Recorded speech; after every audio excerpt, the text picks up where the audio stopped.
खुलुमबाय नोंथांमोनखौ बयखौ बरायबाय दिनै 20 मे 2023 बाराय जाबाय सुनिबार फैदो दिननि खौरांफोरखौ बेखेवनोसै।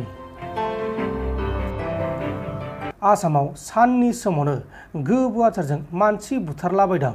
सनितपुर डिस्ट्रिक्टनि सिङाव थानाय धेकियाजुलियाव साननि समावनो मानसि बुथारनाय जाथाया सोराङाव फैदों।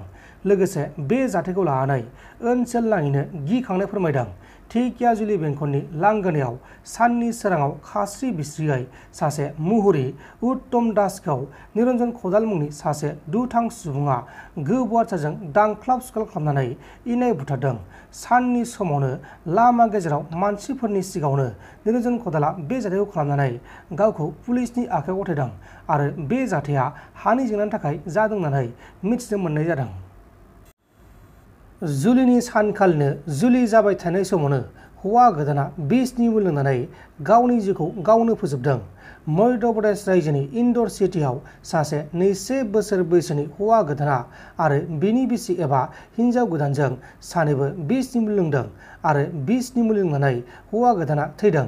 नाथाय हिन्जाव गोदाना थैथारासै। बे समाव हिन्जाव गोदानखौ गाज्रि थासारियाव थैहां थासारियाव फाहामसालियाव फाहामथायगासिनो दङ। रिपर्टनि बायदिब्ला बिसनि जुलिया आर्या समाज मन्दिराव जाबाय थानाय समाव हौवा गोदाना मुलिखौ लोंदोंमोन। बिनि उनाव हिन्जाव गोदाना गावनि फिसाया मुलि लोंनायखौ नुनानै बेबो बिसनि मुलिखौ लोंदोंमोन। गुबुन फारसेथिं हौवा गोदाननि न'खरनि मानसिफोरा बुंनाय बायदिब्ला हौवा गोदाना जुलि जाथ'नो गोसो गैयामोन। नाथाय हिन्जाव गोदाना गावखौ जुलि लानो थाखाय जुलुम खालामबाय थानायनि थाखाय जुलिनि सानखालिनो बे जाथाया जादों। नाथाय जाथायनि गुबै जाहोनखौ दासिमाव मिथिनो मोनथ'नाय जायाखै। बे समाव पुलिसआ गावसोरनि खामानिखौ मावगासिनो दङ। एसआइ जुनमुनि राभाखौ सोरबा बुथारदों ना हारसिंसो थैदों ना ट्राकआनो बुथारमारदों ना गोरोन्थियावसो ट्राकआ सौफ्लांमारदों बेनि गुबै जाहोनखौ बा गुबै गुमुरखौ रोखा खालामथ'नाय जायाखै। कामरुप डिस्ट्रिक्टनि सिङाव थानाय बक'आव आसाम पुलिसनि एसआइ जुनमुनि राभानि थाखाय राभा हारिनि गोबां आफाद गौथुमफोर जेरै राभा फरायसा आफाद, आइजो आफाद बिथांमोना खौसे जानानै सिबिआइ आरो एनआइएनि नायबिजिरनाय जानांगौनि थाखाय गोख्रों दाबि खालामनानै लामायाव ओंखारबोदों। वेस्ट दिल्लीनि रावजारी गार्डेन ओनसोलाव सासे 35 बोसोर बैसोनि आइजोखौ बिनि 71 बोसोर बैसोनि फिसाया सानै सुबुंनो रां होनानै बुथारहोदों। उनाव गोथै सहखौ पुलिसआ बोखांनायाव आइजोखौ बुथारदों होननानै जाथायनि सायाव नायबिजिरनायाव जाथाया सोराङाव फैदों। जाथायखौ खालामनाय फिसायनि मुङा जाबाय एसके गुप्ता।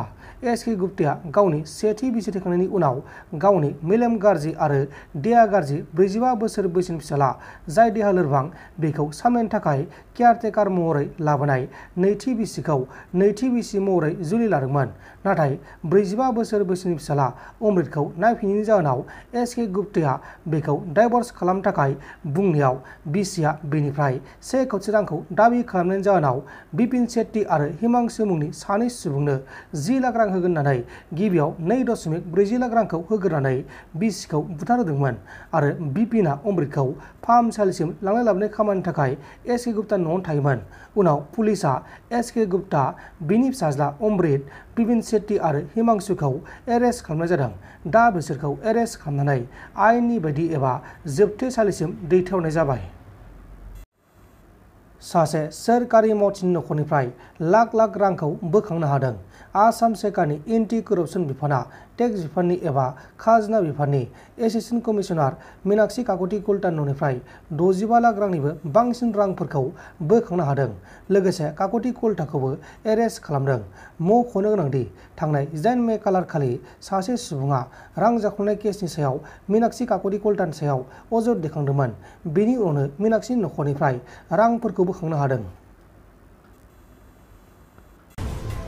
नोंथांमोन दिननि खौरांफोरा बेखिनिल'मोन। बेखिनिसिम नायनायनि थाखाय नोंथांमोननिसिम रोजा रोजा साबायखर। गोजोन्थों। एसेनोसै। जय बर' हारिनि।